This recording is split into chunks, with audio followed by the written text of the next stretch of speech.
Parker Schnabel n'élève pas la voix lorsqu'il le dit, et c'est ce qui le rend définitif. Il refuse de payer une once de plus à Tony Beats, non pas comme un bluff, non pas comme un moyen de pression, mais comme une limite qu'il a déjà franchie dans son esprit.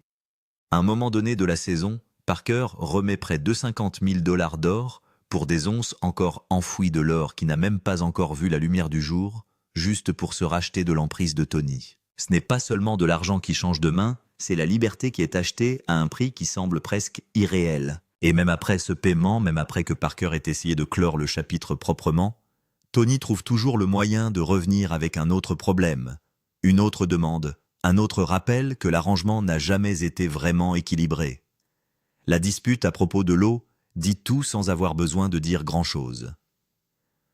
Parker insiste sur le fait qu'ils sont coupés du monde. Tony hausse les épaules, leur disant d'aller à la rivière, comme si c'était la solution la plus simple au monde. Mais ce n'est pas simple. La distance est trop grande, le tuyau trop court, le coût trop élevé. Et la réponse de Tony est froide et immobile, comme si rien de tout cela n'avait d'importance, comme si le fardeau n'avait jamais été le sien en premier lieu. Ce rejet silencieux, ce refus de s'incliner même légèrement, est ce qui pousse Parker au bord du gouffre. Parker fait alors quelque chose à laquelle Tony ne s'attend pas. Il n'argumente pas plus fort, il ne négocie pas plus fort, il se retire complètement.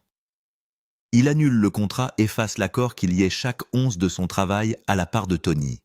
Plus de royalties, plus d'inspections destinées à trouver des fautes, plus d'or glissant tranquillement dans le bocal de quelqu'un d'autre. Quand Parker dit que le contrat est terminé, il n'y a plus d'hésitation en lui, seulement une certitude inébranlable que c'est la seule façon d'avancer.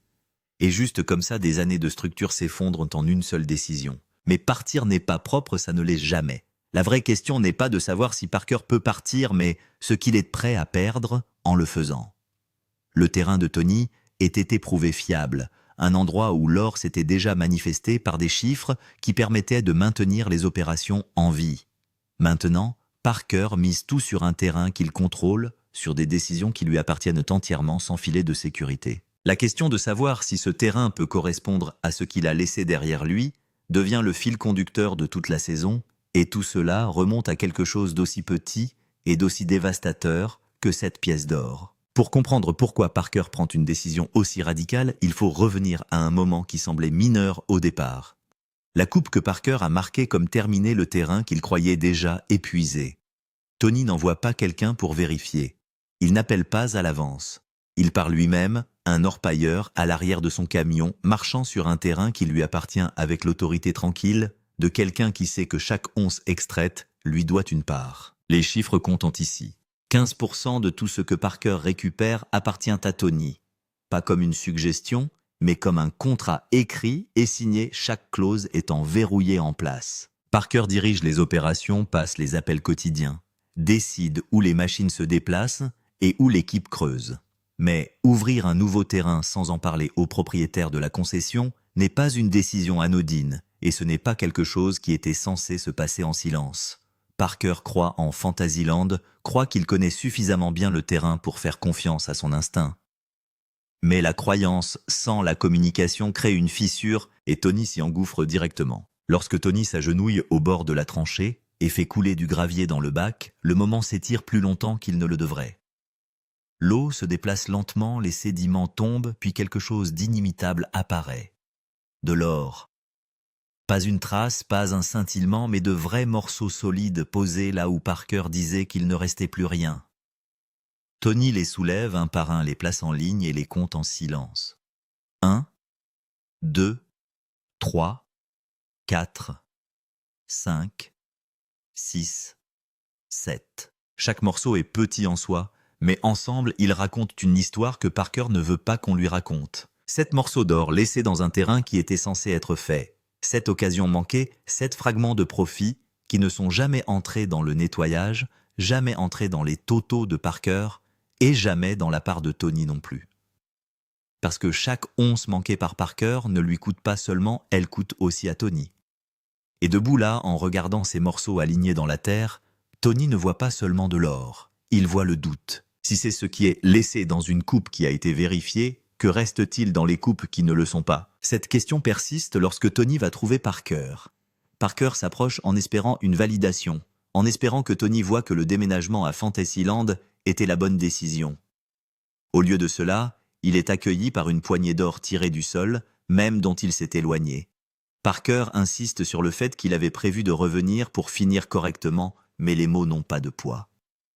Tony n'argumente pas bruyamment, n'a pas besoin de le faire. Il dit simplement à Parker que la coupe doit être nettoyée complètement avant que quoi que ce soit d'autre n'avance. Ce n'est pas une suggestion, pas une discussion, c'est un ordre. Mais Parker ne revient pas en arrière. Il se détourne de l'ancienne coupe et se dirige directement vers le nouveau terrain, doublant la décision au lieu de la corriger. Parce que maintenant, il ne s'agit plus seulement de procédure, il s'agit de prouver quelque chose. Fantasyland doit fonctionner. Il doit livrer rapidement de manière décisive suffisamment pour faire taire tous les doutes que la découverte de Tony a créés. La pression monte avant la pesée, les chiffres se forment dans la tête de Parker comme une ligne qu'il ne peut pas se permettre de franchir. 20 onces, c'est le minimum. Tout ce qui est en dessous, et Tony a raison. Lorsque l'or atteint enfin la balance, tout se réduit à un seul chiffre, 32,7 onces. C'est plus que suffisant. 12 onces de plus que ce dont Parker avait besoin pour prouver que son appel n'était pas une erreur. À ce moment-là, il y a une satisfaction tranquille, le genre de satisfaction qui n'a pas besoin d'être célébrée. Juste la certitude qu'il avait raison quand cela comptait le plus. Mais Tony ne lui donne pas ce qu'il attend. Pas de reconnaissance, pas de changement de ton. Au lieu de cela, il pointe du doigt le travail inachevé, la coupe qui n'a toujours pas été nettoyée correctement. Et puis il fait quelque chose qui tombe plus mal que n'importe quelle critique. Il fait un geste vers l'or sur la balance, vers la partie qui lui appartient, près de 20 onces, une quantité importante à tout point de vue, et il la rejette. Il dit que ça ne vaut même pas le voyage, qu'il perd plus d'argent en conduisant que l'or n'en vaut à ses yeux. Parker l'entend, et cela reste en lui. Pas comme une insulte, mais comme un aperçu de l'avenir. Parce que cela signifie que peu importe ce qu'il produit, peu importe la force des chiffres, il y aura toujours quelque chose d'autre. Un autre défaut, une autre condition. Un autre rappel que tant qu'il travaille sous les conditions de Tony, la ligne d'arrivée continue de bouger. Et cette prise de conscience plus que toute autre chose est ce qui rend l'éloignement inévitable. La critique, après un nettoyage de 32 onces, ne porte pas sur le nettoyage mais sur la question de savoir qui détient le pouvoir. Et Parker décide alors que la seule façon de changer les choses est de supprimer entièrement ce pouvoir. Il lui manque 223 onces pour atteindre son objectif de 800 l'once pour la saison. Cet or n'existe pas encore à l'échelle. Il est encore dans le sol quelque part sur cette propriété non exploitée, non trouvée. Mais Parker décide de payer à Tony la totalité des 15% de redevance sur les 800 onces dès aujourd'hui, y compris toutes les onces qu'il doit encore extraire de la terre. Cela représente une valeur d'environ 50 000 $ d'or payés d'avance pour du minerai encore dans le sol. Il parie sur lui-même. Rien de nouveau pour Parker Schnabel. Mais cette fois, le pari n'est pas fait en toute confiance. Il préfère donner 1 million de dollars pour de l'or non exploité plutôt que de voir Tony se présenter pour un nettoyage de plus. Il s'approche de Tony et lui met l'or dans la main. Tony fixe l'or dans sa paume et ne dit rien pendant un moment. Puis il lève les yeux. Parker lui dit clairement qu'il s'agit de la redevance sur les 800 onces payées en totalité dès maintenant. Il en a assez d'attendre que Tony se présente à chaque nettoyage avec une nouvelle plainte. Il a un plan et il a besoin de le mettre en œuvre sans interférence. Hey Tony, voilà. Qu'est-ce que c'est? C'est la redevance sur 800 virgules. Je la verse pour que vous me lâchiez la grappe. Quoi, j'ai un plan. Je dois juste le faire à ma façon. Tony devient très silencieux. Pour un homme qui a toujours quelque chose à dire, le silence est perceptible.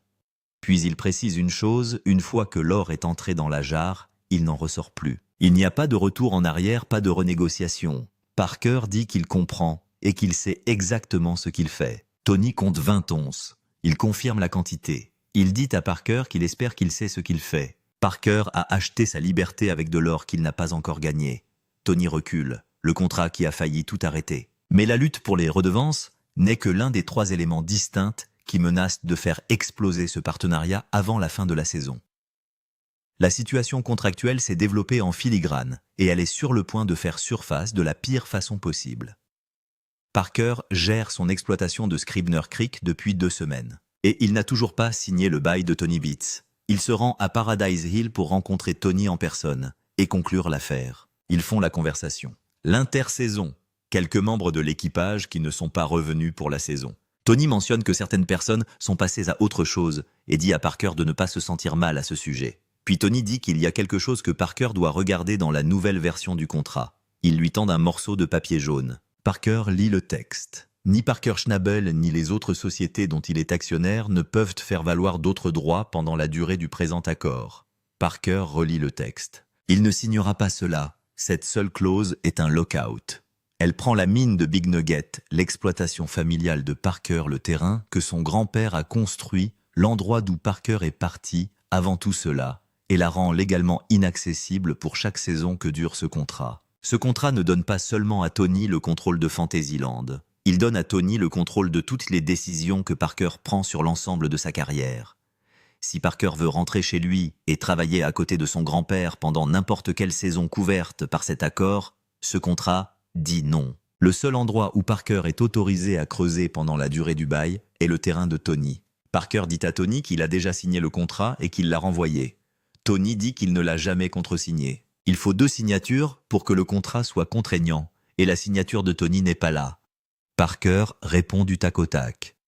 On ne peut pas dire à quelqu'un de signer un contrat, lui demander d'aller travailler de bonne foi, de mettre du matériel en place, de mettre de l'argent en place, et se présenter ensuite avec des conditions différentes. Ce n'est pas ainsi que cela fonctionne. La réponse de Tony est simple, les termes sont ce qu'ils sont. La position de Parker est simple, si Tony veut qu'il quitte ce terrain, il faut qu'un juge le dise, et non Tony Beats qui se tient dans une allée du Yukon, un juge avec une ordonnance signée. Je l'ai signée, je te l'ai envoyée, et maintenant tu la changes. Il faut 2 personnes pour signer. Non, ce n'est pas valable, tant que Tony ne l'a pas signée. Non, d'accord, un juge peut me dire d'arrêter de laminer. Tony met fin à la réunion et déclare que Parker n'a plus rien à faire dans la propriété avec effet immédiat. Parker ne bouge pas. Il précise qu'il ne partira pas tant qu'un juge ne l'aura pas ordonné. Parker n'attend pas les avocats. Il trouve un terrain loué par Ken et Stewart, les concessions se trouvant juste à côté de la terre de Tony, et y déplace toute son opération. Il n'a plus besoin de passer par toutes les étapes. Si Tony ne lui propose pas un bail acceptable, Parker trouvera un terrain où le nom de Tony n'est attaché à rien. Le déménagement est plus rapide que prévu. L'équipe de Parker fait ses valises et se repositionne sans trop d'annonces. L'équipement est déplacé et l'opération se poursuit.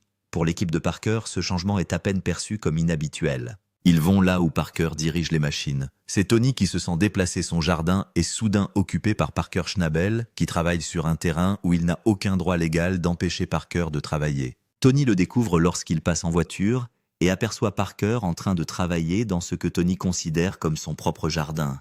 Il s'arrête, marche directement vers l'endroit où se tient Parker. Parker ne bronche pas. Parker explique clairement sa position. Tout ce que Tony fait, c'est déplacer les cerceaux et l'obliger à plonger dedans. Tony ne conteste pas la description. Il souligne simplement le problème que Parker n'a pas encore résolu l'eau. Le nouveau terrain de Parker n'est pas approvisionné en eau potable et la seule voie d'accès à l'eau traverse directement la propriété de Tony. Tony n'a pas encore décidé s'il allait rendre cette traversée facile ou compliquée, mais Parker devrait savoir que la difficulté est toujours une option. Il ne peut pas légalement empêcher Parker d'exploiter les concessions de Ken et Stewart, mais il y a plus d'une façon de rendre une opération plus difficile qu'elle ne doit l'être.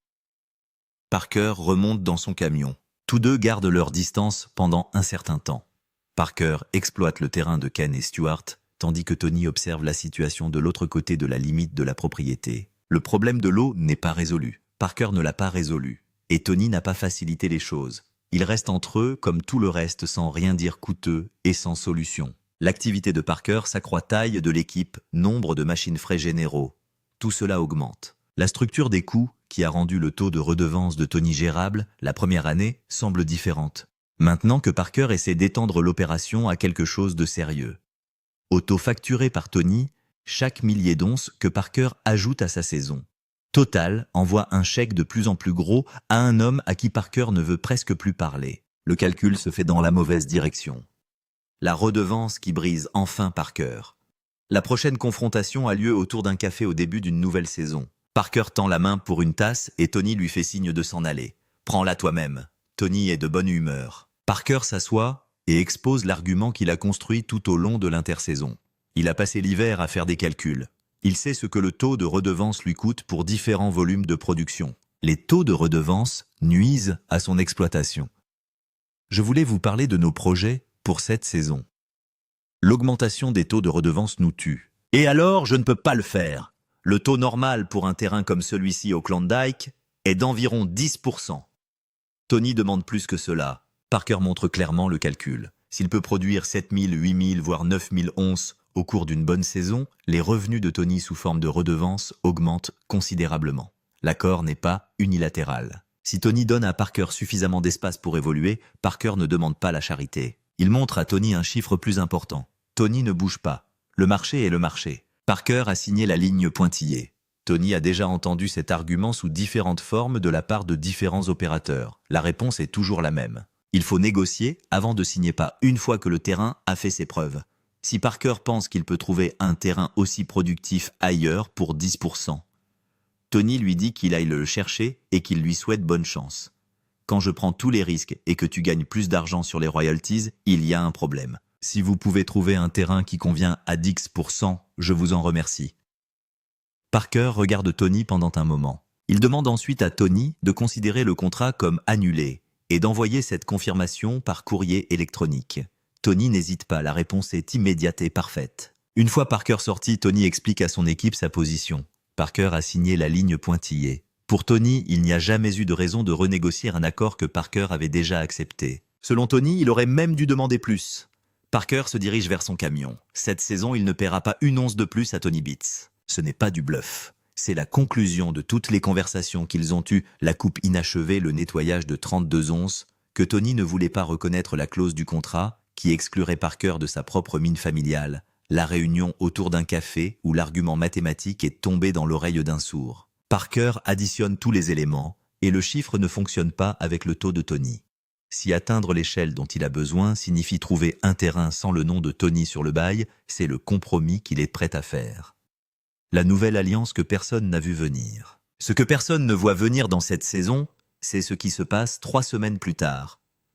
Parker retourne voir Tony, non pas pour revenir sur le contrat annulé, non pas pour essayer une fois de plus l'argument des royalties, mais pour lui faire une proposition précise. Il y a un terrain autorisé près de son camp, en aval de la piste d'atterrissage, un terrain que Tony a déjà travaillé. L'équipe de Parker a presque terminé sa coupe actuelle et ses machines ont besoin d'un endroit où se déplacer. Il est venu ici tout à fait prêt à en finir avec Tony Beats. Au lieu de cela, il se retrouve à demander plus de terrain à Tony. Ce n'est pas le mouvement que tout le monde avait prévu. Parker a annulé un bail dans un café il y a 3 semaines et a demandé à Tony de le confirmer par email. Et voilà qu'il demande à ce même homme de lui donner plus de terrain.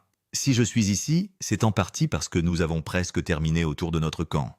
Il y a un terrain autorisé en aval de nous, autour de la piste d'atterrissage. Je sais que vous avez fait du travail là-dedans. Mais nous ne sommes pas loin avec tout un tas d'équipements. J'adorerais l'exploiter. L'ironie de la chose ne lui échappe pas. Mais le sol est le sol, et le sol autour de la piste d'atterrissage est productif. Les machines de Parker ont besoin d'un endroit où aller, et c'est la meilleure option disponible. La question n'a jamais été de savoir s'il fallait ou non travailler avec Tony. Il s'agissait toujours de savoir s'il fallait travailler avec Tony selon les conditions de Tony ou selon les conditions que Parker pouvait accepter. Tony n'évoque pas la réunion au café. Il ne mentionne pas le contrat. Il n'énumère pas la liste des litiges. Il accepte simplement de travailler le plus possible pendant les 2 prochaines années. Si la licence n'est pas renouvelée, il faut faire ses valises et trouver un autre endroit. Parker admet que cela signifie payer à Tony plus de royalties cette saison qu'il ne l'avait prévu. Mais cette fois, Parker l'a choisi. Cette fois, les conditions lui semblaient claires avant qu'il ne signe. Tony n'arrive pas à conclure l'accord sur l'équipement. De l'autre côté de son exploitation, Tony est à la recherche d'un bulldozer Dedix. Son installation d'Indian River fonctionne 24 heures sur 24 et une telle machine, même d'occasion, coûte bien plus d'1 million de dollars. Il en trouve une tranquillement sur le marché et emmène son mécanicien pour l'examiner.